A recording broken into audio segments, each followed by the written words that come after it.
Welcome back to another edition of Queer Prophets Podcast. I'm your guest, Diane Conklin. And just as a reminder, we always talk about 3 pillars with Queer Prophets, and those 3 pillars are always the same: inclusion, community, and growth. And so those are the important things that we will always hold at the forefront as we go through these things and as we interview people. And so today I am honored and thrilled to be talking to Ruth Schwartz. And we're going to see where this one goes. As you know, we do kind of an informal deal here. So Ruth, tell them a little bit about yourself, what you do, and how you got here, and we'll go from there. Absolutely. Thank you so much, Diane. So I am Ruth Schwartz, as you said, and I run a program called Conscious Girlfriend and the Conscious Girlfriend Academy, which over the past 7 years has become actually the global leader in providing dating, relationship, and sexuality education to lesbians and queer women and all women who love women or want to, because we have a lot of different preferred labels or people who don't like labels in our community. So if you are a woman and or a self-identified woman and you have romantic or sexual relationships or you want to with other women, then our community is for you. And over the past 10 months now, since lockdown started, I began a program called the Conscious Girlfriend Academy, in which I teach over 12 live Zoom classes every month. And we have women that become members. So they come back week after week. People have made really close friendships. People have fallen in love. And people just connect and get to learn about how to have relationships that really fill our hearts and souls in a long-term sustainable way.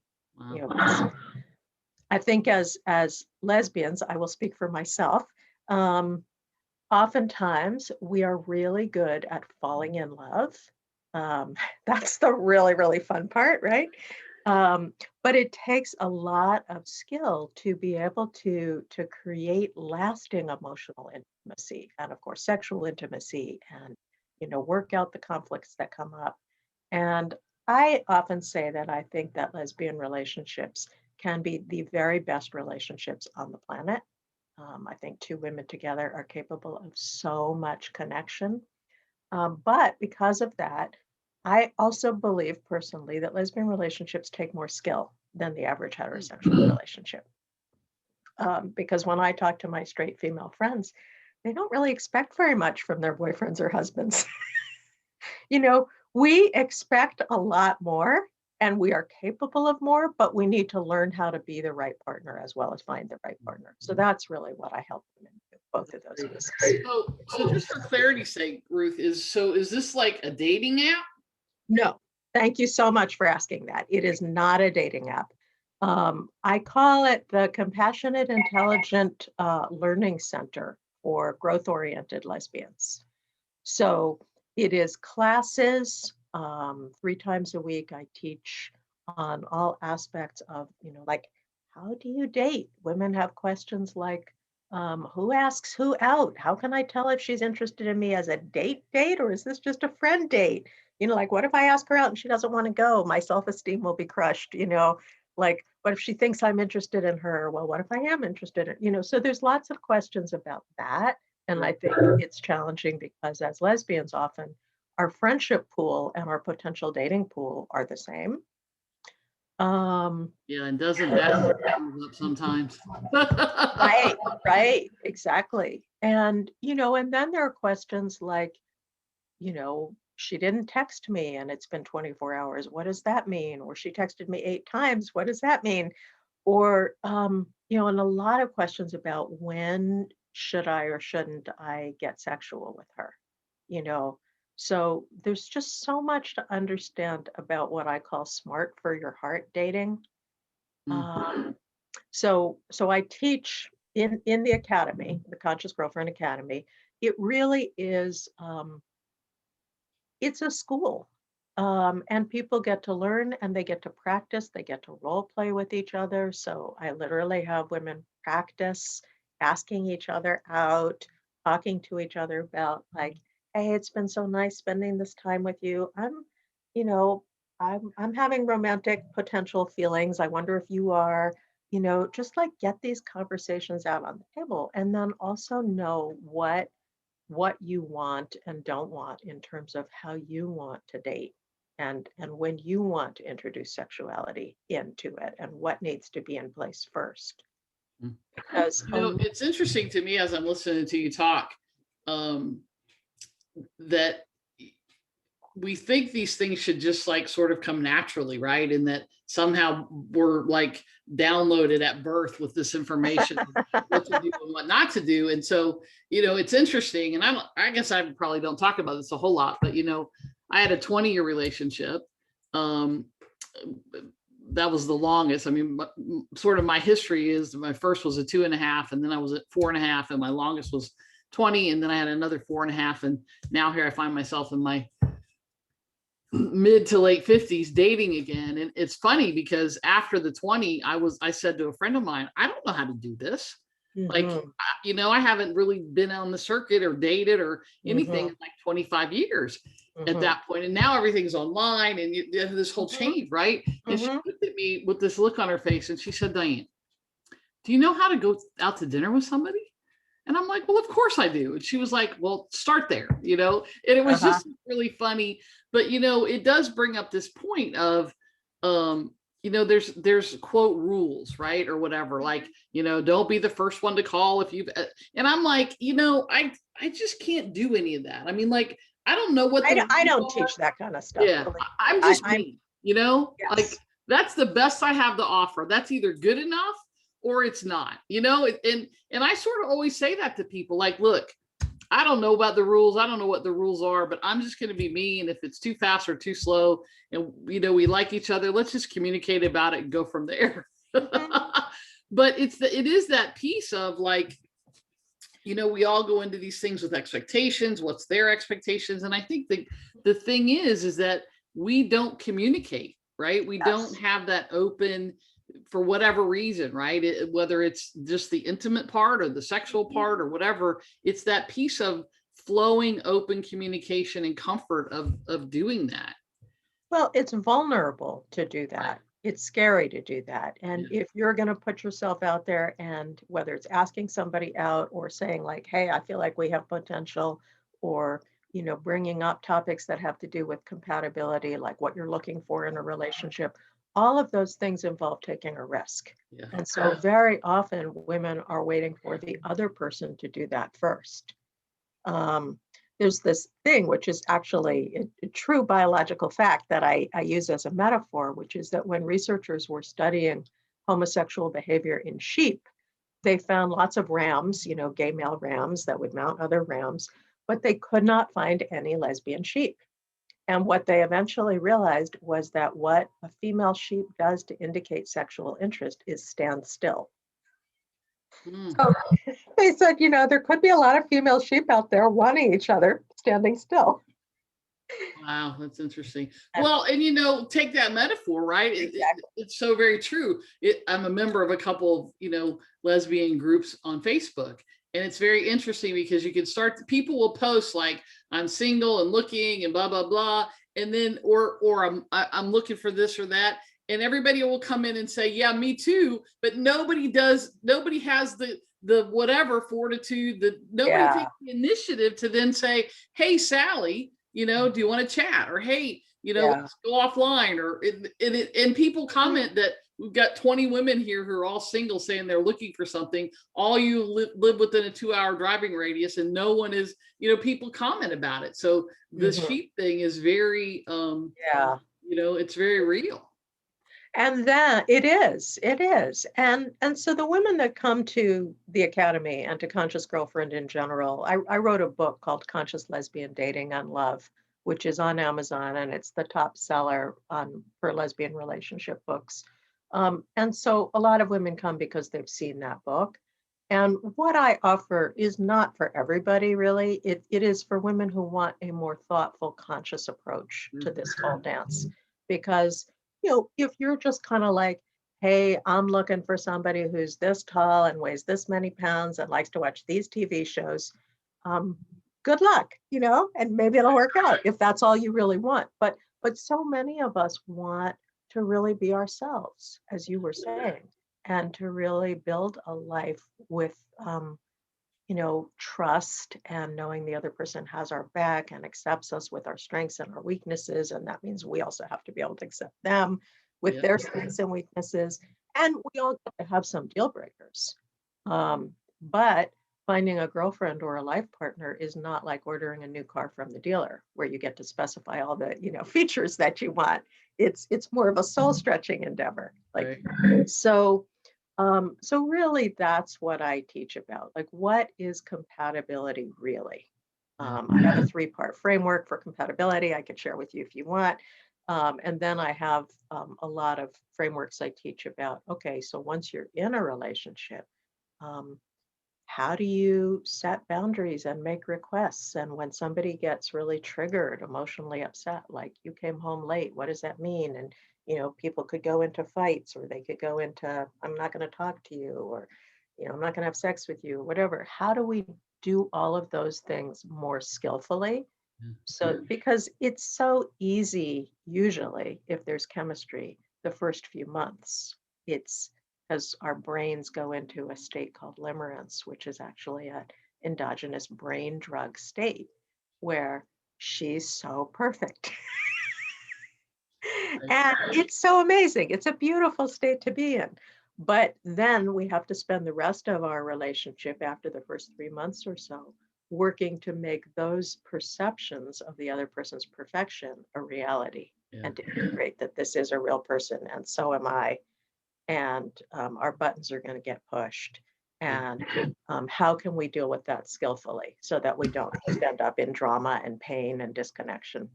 And Ruth, isn't it? I mean, we could talk about this from a relationship perspective, but let's utilize this in a bigger relationship perspective, right? Business relationships, love relationships, parent relationships, sibling relationships. I mean, to some degree, I get that an intimate relationship is different, but are we or are we not using a lot of the same skills, a lot of the same techniques, if you want to use that word, strategies, whatever, in our normal everyday and business relationships that we also use to find and to maintain that loving relationship? I think it's a both and. I mean, absolutely. Emotional intelligence is emotional intelligence. And, we do need to be able to, listen to other people in business relationships and diffuse our triggers.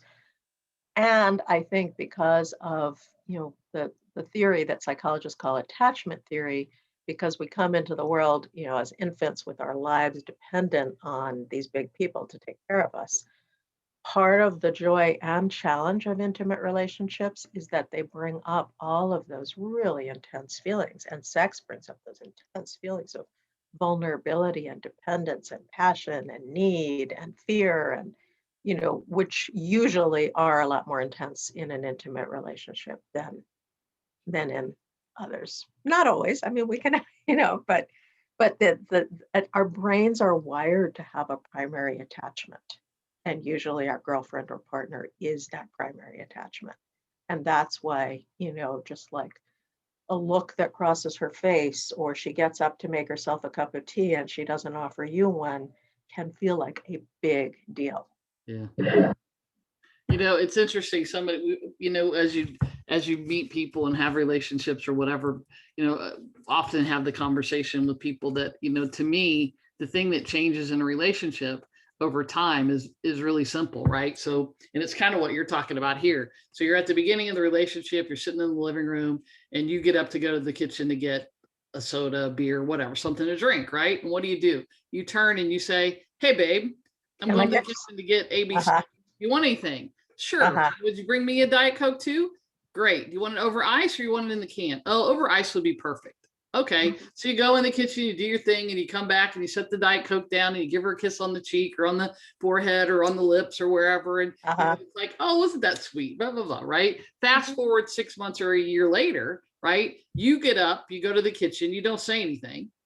You're in the kitchen pouring yourself whatever, and you're the same gal, right? Now 6 months later in the living room says, "Hey, do you mind bringing me a Diet Coke?"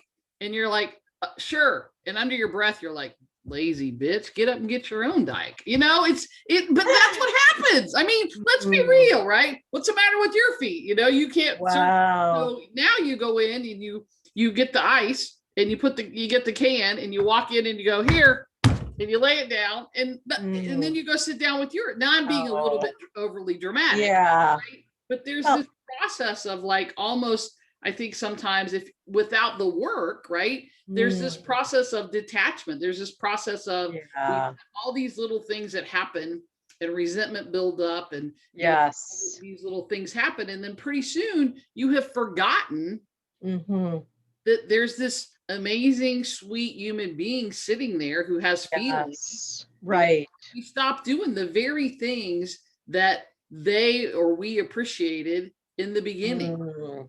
And I was, obviously I was being opposite, but it's kind of true, you know? Well, I love that tangible example. You know, and I agree that is one thing that happens because when we are in those first few months, that honeymoon stage, which we really are on brain drugs, our bodies produce, you know, endogenous opiates. So you can be clean and sober, but your brain still goes on drugs when you're into somebody new. And so in that state, we feel like I finally found the person who will never disappoint me, the person who will be everything for me, the person who will meet all my needs. And I have gone through this over and over and over again. I know better. I teach this stuff. And every time it happens to me, I still think, oh, I was wrong the other times, but I'm right this time. Right. And so then as the months go on and we realize, oh, this person is just a flawed human being and sometimes they disappoint me, then oftentimes if we don't have a framework to work with and we don't have skills and tools to, you know, work both with our own feelings and with the other person, then that kind of resentment builds up and then we don't, you know, treat them well anymore. So, and then if you had to point out no specific number, but let's say 1 to 3, 8, 5 keys to building and then growing and maintaining a long-term relationship. And obviously there are people who don't want to do that, and that's cool. You know, everybody's entitled to their own thing. But if you had to say, here's the 3 keys or here's the 5 really important things, and I know they're going to be a little different for everybody, but what would those things be? Well, it's such a great question. One is we have a framework that we call catch, which is, you know, how to be a catch and who's really a catch that you need to look for. Because oftentimes people think, okay, if she's attractive, maybe if she has a good job, maybe she owns her own home, you know, maybe this, maybe that, you know, she likes to hike and so do I. You know, people are looking for these external characteristics. Sexual compatibility, obviously, you know, where she makes me laugh, all that kind of stuff. And what happened to me in my own journey, starting, I guess, maybe 21 years ago, I had a relationship in which I was madly in love with somebody. I mean, it was the first time where I really, like, my heart was so all the way in. I thought, oh my God, she is the one. I want to be with her forever. And the relationship became a total train wreck. And so in some ways, I think of that as the birth of what later became Conscious Girlfriend, because I had to deal with so much grief and pain. It was the worst breakup. A lot of lesbians have horrible breakups, right? Just excruciating because we got so bonded with each other.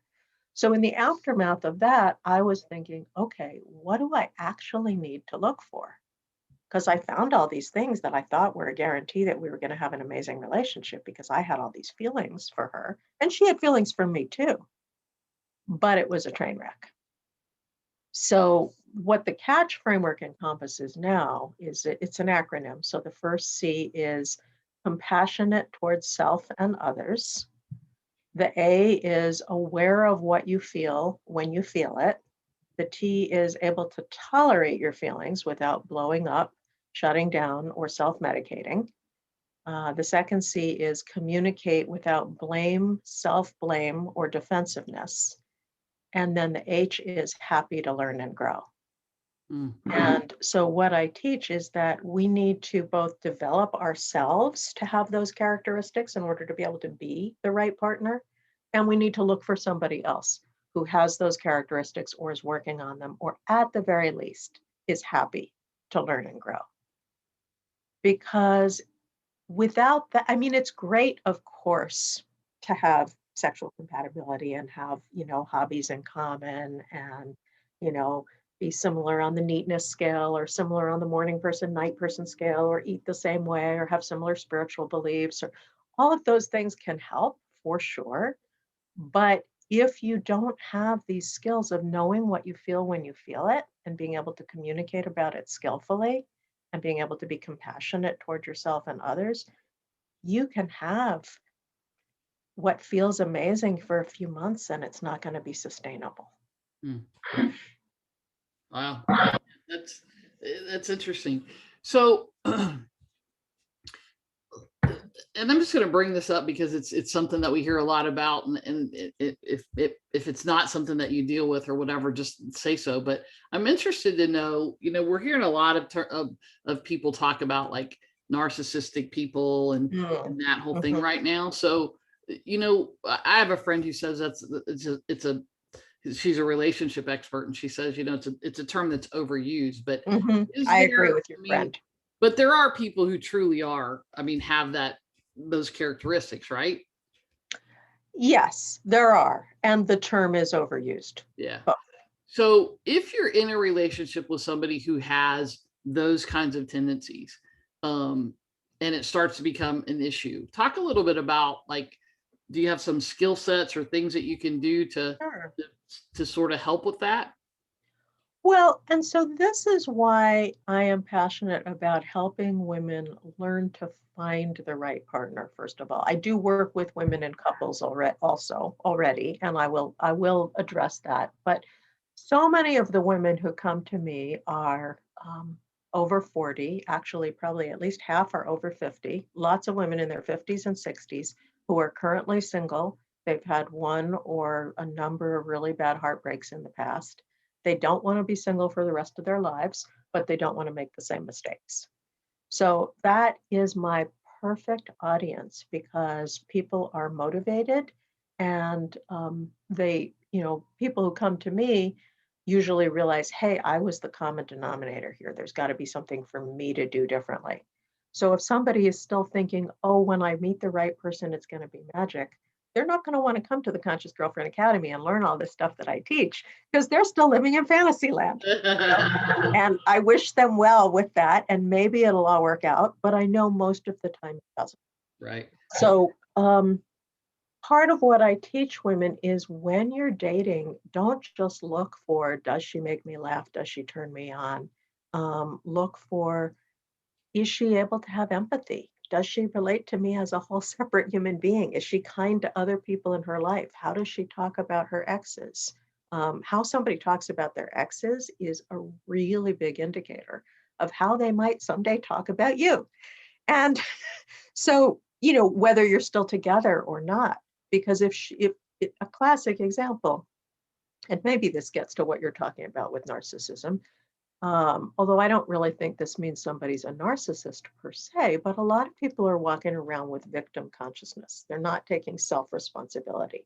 And Right. so if somebody says, well, my ex screwed me over in that way, my other ex, she was never there for me, my other ex abandoned me, that's a pretty big red flag, you know. So what I tell women to look for is somebody who says, yeah, my ex and I didn't work things out, and I see now that these are the ways I contributed to that, and I have worked to change some of those aspects of myself, and I know now other things to look for. So that's how you avoid getting into a relationship with somebody who later on is going to be hell to be with, because the signs are going to be there early. And the problem is, if you're just looking for somebody who's attractive and charming and witty and, good kisser, whatever, none of those things actually predict healthy, happy, long-term relationship. Right. Yeah. Nor are they the important things for most of us, I think, 6 months, a year, 5 years down the road, right? I mean, all of that's nice, but Mhm. it's more in depth than that. And I think sometimes, we jump into things so quickly. Um, Mhm. I mean, I was laughing, the gal that I'm seeing now, we've been seeing each other since, well, it's March, so about 4 months. Mhm. It's an interesting thing. I mean, we've talked about, going slow and doing these things. And, then there's this feeling of like, okay, I know I feel this way already. And, Mhm. it's like, wow, you fall fast. And then the comment is, you think in your head, yeah, I guess I do. Cause my 20-year, we met in October and she proposed in December. This one I met in January and had a ring on my finger in March. It was like, wow, yeah, you're right. Those have happened pretty quickly. And so, if we look, I think sometimes we forget to look at our own patterns, Mhm. right? Mhm. Because what's the old quote about, heal thyself kind of thing? Mhm. Because, you bring all of you into every Mhm. relationship that you have, right? And so all that Mhm. past hurt, all that past Yeah. whatever, you bring it forward, and Yeah. unless you heal in that process. And I think sometimes, we have a tendency, I think especially as lesbians, to get in this mode of, well, nothing has worked, and so, I'm giving up, I'm just going to be by myself. I see that a lot. Yes. Yes. And, Oh. and Mhm. and I think when friends say that to me, I always say to them, you're at a place where you don't think it's worth the effort to have somebody in your life right now. You think it's easier to be alone than it is to make the effort to let somebody in. Do you find that that's true, or do you think there's other reasons for that? What I would say is that people, we haven't been taught how to do this. So many women have told me, I've never dated. I don't know how to date. I've just met somebody. It felt good between us. We went to bed and then we were in an instant relationship. Right. The That U-Haul is on the second date. right, right. Or, at least an emotional U-Haul on the second. Right. And, the story that you're telling, you got engaged both times when you were in limerence. So when you were in that brain drug state. And I mean, hopefully it worked pretty well since you did have long-term relationships. But I generally advise people not to make big life decisions until at least 6 months in, because there's just too much you don't know yet. Yeah. And so you have these feelings, but the feelings are beautiful, but they're also partly mediated by this brain chemistry state. And you just don't have enough basis in reality yet. Yeah. So I think that Go ahead. I'm these sorry. these women who say, I've tried and nothing has worked. It's like what I would say is if you want to have something different, you have to do something different. But To they be haven't something different. they haven't known where to get the information. And so it's funny when you were saying earlier, we weren't born with a downloadable instruction sheet. In a way we were, but it doesn't serve us for long-term relationships. What we were born with was this ability to have this chemistry thing. That's biologically wired in. But if you want to be able to work things out with somebody deeply long term, that the chemistry is actually not the predictor of that. So we're born almost with the wrong set of instructions. Mm. And so I have so much compassion for women who say, I'm not going to do that again. And I actually think that they're making a wise decision if they were just going to do it over and over again, following the same set of faulty instructions. Right. But I say, hey, you can learn to do it differently. And I have wonderful stories from people, lots of people that have come through my programs, of all ages, but lots of women in their 50s and 60s, just like you, basically. They're like, oh my God, how do I do this? I don't, dating online, or how do I meet somebody? And people have, and they're in relationships that they're really happy with. Yeah. Yeah, it's that piece of, like you said, you have to do something different. I think you also have to be something different, right? Not be yourself, but to learn those lessons and to say, what do I need to change, and how do I need to change about how I respond or how I react, or or, the things that I expect and want. And it's interesting to me because I think we rush into these things, and I think we do it as lesbians probably more than the average Joe, right? Maybe not, but we rush into these things, and we haven't ever seen somebody, how do they treat the worker at the restaurant? um, Exactly. what happens when when something doesn't go their way, or a family issue, or if you give it some time and see some of these things instead of rushing in, right, then it saves you that heartache in the long run. I mean, look, the bottom Exactly. line is, if somebody's rude to the server at the restaurant, that tells you something. Exactly. I love that you're using that example. I actually teach about that same example.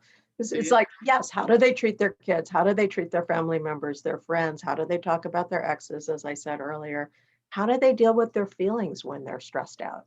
Yeah. You know, do they clam up? Do they drink? Do they, blow up at people? It's like all of this information is, in the vast majority of cases, available to us if we look at it and if we let ourselves know what we know while we're dating somebody. Yeah. Yeah, there are a few people that maybe are, trying to deceive, but most of the time the information is apparent. But it's just like, if you're attracted to somebody, you don't want to see it. Right. That's what happened to me in my relationship that I was talking about. Yeah. And we don't want to ask the question, right? I mean, Mhm, it's that piece of, well, if I ask, maybe she'll get mad, or maybe she won't like me, or maybe she'll judge me, or whatever. But what does that tell you? You know what I mean? mhm, So if I can't ask the question, hey, what makes you angry? mhm. What upsets you? I mean, Yeah. I'm having these conversations right now. Like, what makes you angry? And what's Yes. interesting is the answers. Mhm, I mean, they're revealing, and yet, for me, it's been a positive revelation, right? It's that piece mhm, of when somebody doesn't take my feelings into consideration, and I'm like, wow, okay, that mhm. was a different answer than, you know, uh, I don't know what I was expecting, when the mail is Uh-huh. late, or when Okay. I So break a dish. she was taking the conversation a step deeper. Yeah. Uh-huh.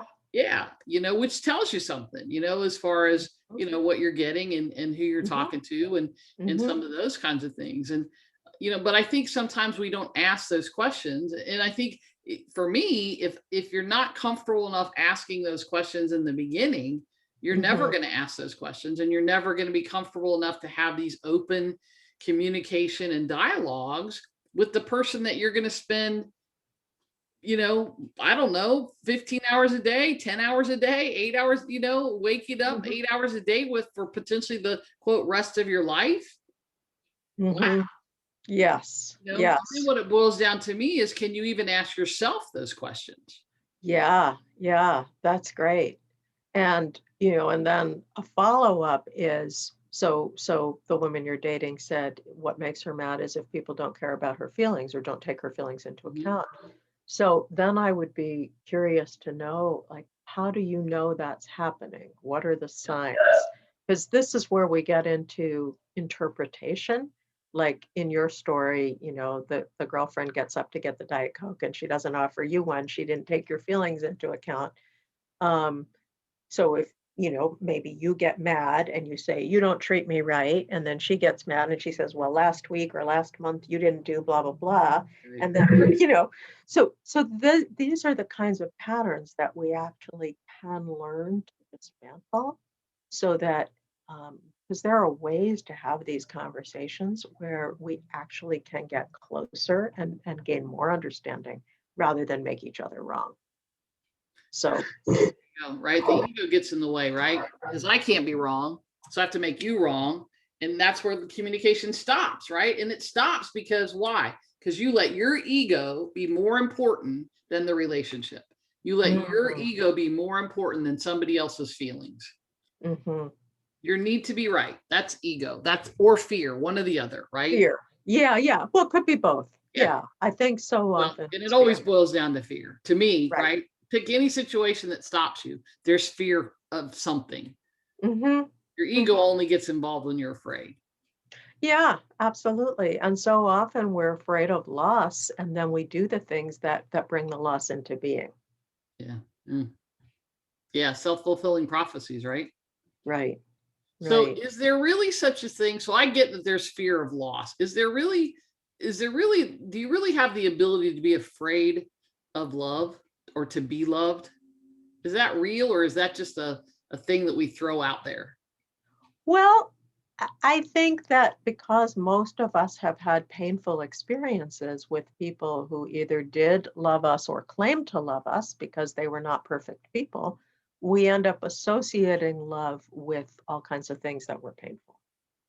So I think if any of us had a completely unbiased, clear view of what love is, we wouldn't be afraid of it.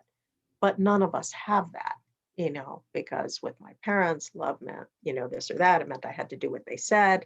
You know, with other girlfriends, it meant like, I couldn't spend time with my friends without her being jealous or whatever. So it's like that's not actually love.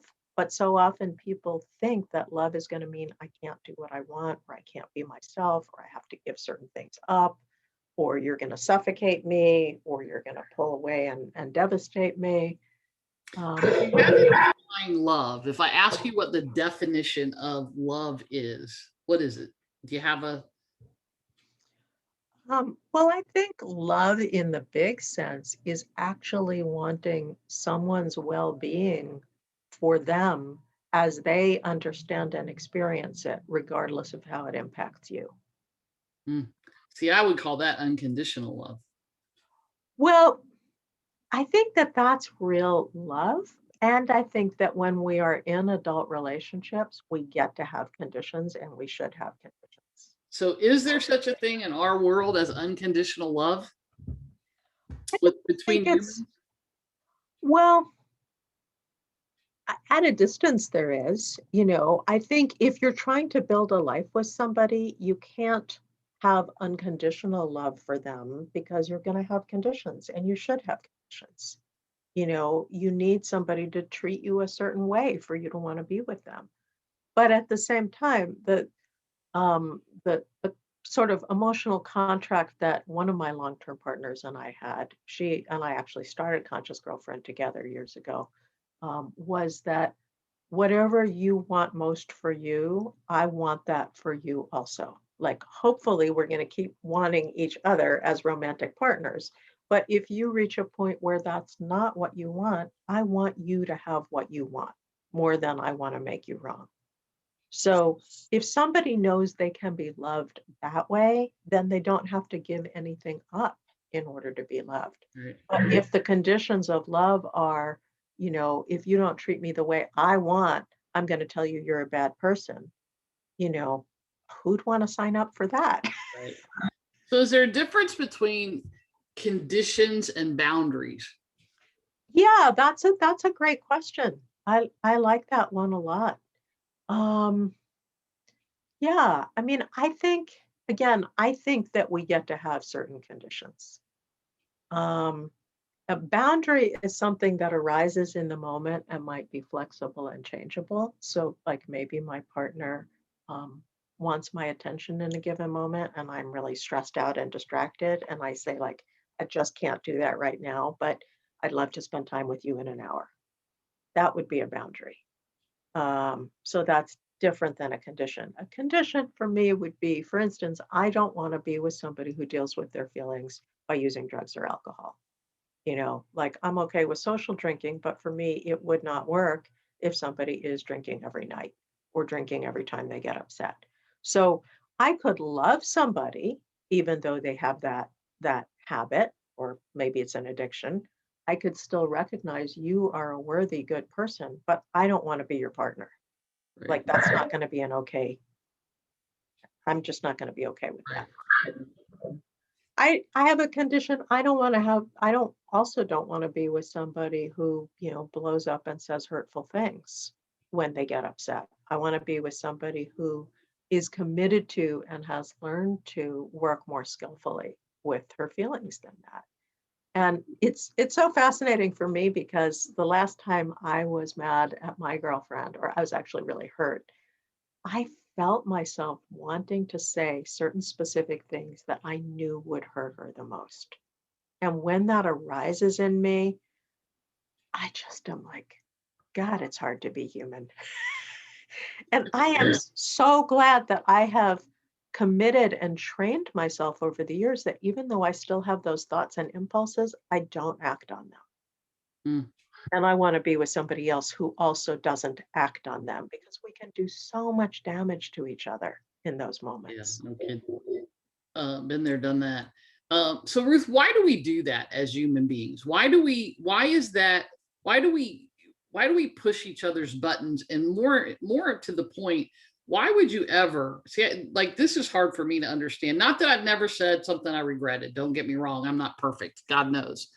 And so does everyone else. But, but, you know, things slip in the heat of a moment or whatever, but there are people who intentionally do exactly what you just said, right? I'm intentionally going to say the thing or do the thing that I know will hurt you the most. Why do we do that as humans? Mm-hmm. Well, that's a profound question that we could spend a long time talking about. But I think my short answer would be that it's just a really common response to feeling hurt and especially to feeling humiliated. That it just seems to be a human desire to lash out, to strike back. And I remember in that relationship 20 years ago, um, when I did that. I mean, the thing I said, objectively speaking, wasn't like that bad, but I paused right before I said it because it came to my mind. I thought about saying it. I thought, if I say this, it will hurt the other person. And then I thought, good, I want her to hurt because she hurt me. And it was just this moment. It's like a consciousness changing moment because I've never forgotten it. And of course, our relationship dissolved a few months later because if you're treating somebody like that, it is a really bad sign. So how do you get to the point where you respond instead of reacting? Because that's exactly what you're talking about, right? The reaction is, I want to hurt you, and so I'm going to say this. But the Yes, response, because it's a conscious now response instead of the throwing up on somebody, right? How do you get? Are there skills and ways that you can learn, to shift from reacting to responding? absolutely. And that is so much of what I teach. That is the essence of what I teach in the academy. It's learning to be a catch in that acronym that I offered earlier. I also have a process that I teach called the SCORE process, which is how you dismantle triggers inside yourself and learn to make skillful choices about communication. A lot of it is what spiritual teachers call mindfulness, cultivating a witness presence inside yourself. Mhm. And I had that witness presence even 20 years ago because I knew the thing was going to hurt her. I just chose to say it anyway. So the first thing is you have to cultivate the witness presence. The second thing is you have to have a commitment to making other choices. And the third thing is you have to know what more skillful choices to make.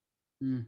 So, like, I can tell you literally a few weeks ago, maybe 3 weeks ago, I was at my girlfriend's house and we had something happened that I felt really hurt by. And I felt inside myself the desire to pull away from her. I didn't want her to touch me. I didn't really want to hear what she had to say in that moment. And it was getting late, and I knew I was going to have to go home. But I also thought, okay, I don't want to leave in this condition because this is going to be traumatic to both of us if I go home mad. So I actually said to her, I mean, we talked for a while and it wasn't actually being productive. And then I said to her, you know what? I think I need to just go lie in your bedroom by myself in the dark for a few minutes so that I can calm myself down because I want to be able to connect with you. And where my nervous system is right now, I can't. Mm. And so this is a skill that, thank God, I have cultivated. I've practiced. You don't, as human beings, we definitely don't come out of the womb knowing how to do this. And most of us, at least at your age and my age, we did not get taught emotional and social learning in school the way kids do these days. We didn't get taught anything about our emotions or how to work, right? And my parents didn't know anything about how to work with their emotions. I watched them just yelling and screaming at each other. Right. We take those models and we use them as our own. Right. Right. So it is possible to learn, and this is really the heart of what I'm so passionate about teaching women to do.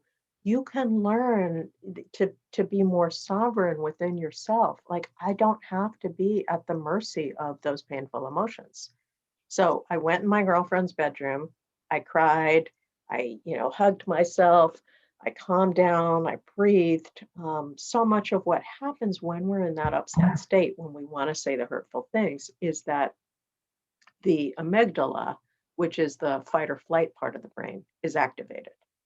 And when that part of the brain is activated, it literally hijacks the prefrontal cortex, which is the part of the brain that's capable of thought and analysis and compassion and, making good choices. I mean, the amygdala makes good choices if your life is threatened. You got to fight or flee, but it doesn't make good relational intimacy choices. Right. So after my 10 minutes in the bedroom, I calmed down. I was able to come out and just remember my girlfriend's history and, what a good person she is, and, see things in a bigger picture and feel love and affection for her. And, we hugged and we cuddled and, but I couldn't have done that if I hadn't gone and taken my time out. Yeah, that's a great point. Well, Ruth, this has been amazing. We've talked about a lot of different things. How do people, if they want to connect with you or they want to talk to you about joining the Academy, how do they get in touch with you? Great. It's consciousgirlfriendacademy.com. Oh, here's my cat. Yeah, so just go to consciousgirlfriendacademy.com and you'll see all the information there.